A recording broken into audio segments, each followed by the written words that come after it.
வணக்க நண்பர்களே. ரீசெண்டாக மத்திய அரசாங்கத்தால் கொண்டு வரப்பட்டிருக்கிற தொழிலாளர் திருத்த சட்டத்தினால டேக் ஹோம் சேலரி குறையும் அப்படின்னு சொல்கிறாங்களே, அது உண்மையா அப்படிங்கிறத பற்றி தான் இந்த வீடியோவில் பார்க்க போகிறோம். நம்மளோட சம்பளத்தில் பேசிக் பே அப்படின்னு ஒரு எலிமெண்ட் இருக்கும். நம்மளோட பே ஸ்லிப் எடுத்து பார்த்தாலே தெரியும். ஒவ்வொரு மாதமும் நம்மளோட பேசிக் பேலேருந்து 12% பிஎஃப்க்குன்னு பிடிப்பாங்க. அதே 12% வந்து நமக்கு வேலை கொடுக்குற கம்பெனியும் கொடுக்கும். நம்மள்டேருந்து பிடிக்கிற 12% அப்படியே பிஎஃப் ஃபண்டுக்கு போயிடும்.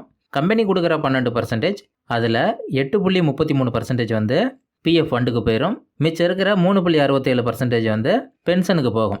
ரிட்டையர் ஆன பிறகு நமக்கு பென்ஷன் கிடைக்கிறதுல இந்த ஃபண்டிலேருந்து தான் நமக்கு பென்ஷன் வரும். ஒவ்வொருத்தருக்கும் அவங்களோட பேசிக் பேயில் 12% என்ன வருதோ அதை கம்பெனியும் கொடுக்கணும். அப்படிங்கிறதுனால பொதுவாக கம்பெனிகள் என்ன பண்ணுவாங்கன்னா, அந்த பேசிக் பேவை கம்மியாக வச்சுட்டு மற்ற அலவன்ஸை அதிகமாக காட்டுவாங்க. உதாரணத்துக்கு ஒருத்தரோட சம்பளம் 20,000 அப்படின்னா அவரோட பே ஸ்லிப்பு இப்படி தான் இருக்கும். பேசிக் பே 8,000 ரூபாய், ஹச்ஆர்ஏ ஹவுஸ் ரெண்ட் அலவன்ஸ் 4,000 ரூபாய், medical allowance 1,200, conveyance allowance 3,500, special allowance ஒரு 3,000, வாஷிங் அலவன்ஸ் ஒரு 300. இந்த அலவன்ஸ் எல்லாம் ஒவ்வொரு வேலைக்கு ஏற்ற மாதிரி மாறும். டோட்டல் பார்த்தோம்னா 20,000 வருதா. இதில் பார்த்தா பேசிக் பே 8,000 தான் இருக்குது. மற்ற அலவன்ஸ்லாம் சேர்த்தா 12,000 வருது. இப்படி தான் பேசிக் பே கம்மியாக வச்சுட்டு மற்ற அலவன்ஸ் எல்லாம் அதிகமாக காட்டுவாங்க.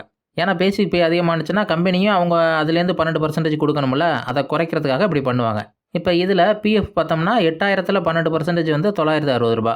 இஎஸ்ஐ பிடித்த ஒரு 150 ரூபா. அப்போ டோட்டல் டிடக்ஷன் பார்த்தோம்னா 1,110 ரூபா வருது. அப்போ கிராஸ்லேருந்து நெட்டு போயிடுச்சுன்னா கையில் கிடைக்கிற அமௌண்ட்டு 18,890 ரூபா கிடைக்கும்.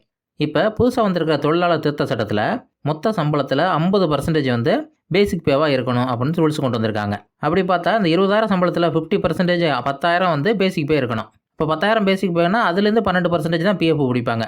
அதில் 12% வந்து 1,200. இப்போ டோட்டல் டிடக்ஷன் பார்த்தோம்னா 1,350 ரூபா வந்துடும். அப்போ 20,000ல் 1,350 ரூபா போயிடுச்சுன்னா கையில் கிடைக்கிற சம்பளம் 18,650 ரூபா. இந்த ரூல்ஸ்னால வந்து என்ன ஆகுது பார்த்தோம்னா, ஒரே சம்பளம் தான்.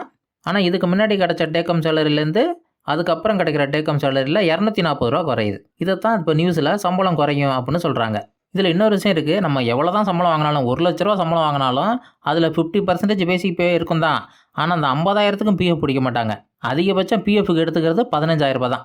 இந்த 15,000 ரூபாயிலேருந்து தான் 12% பிஎஃப் பிடிப்பாங்க நம்ம எவ்வளோ சம்பளம் வாங்கினாலும். அவ்வளோதான் நண்பர்களே இந்த வீடியோ.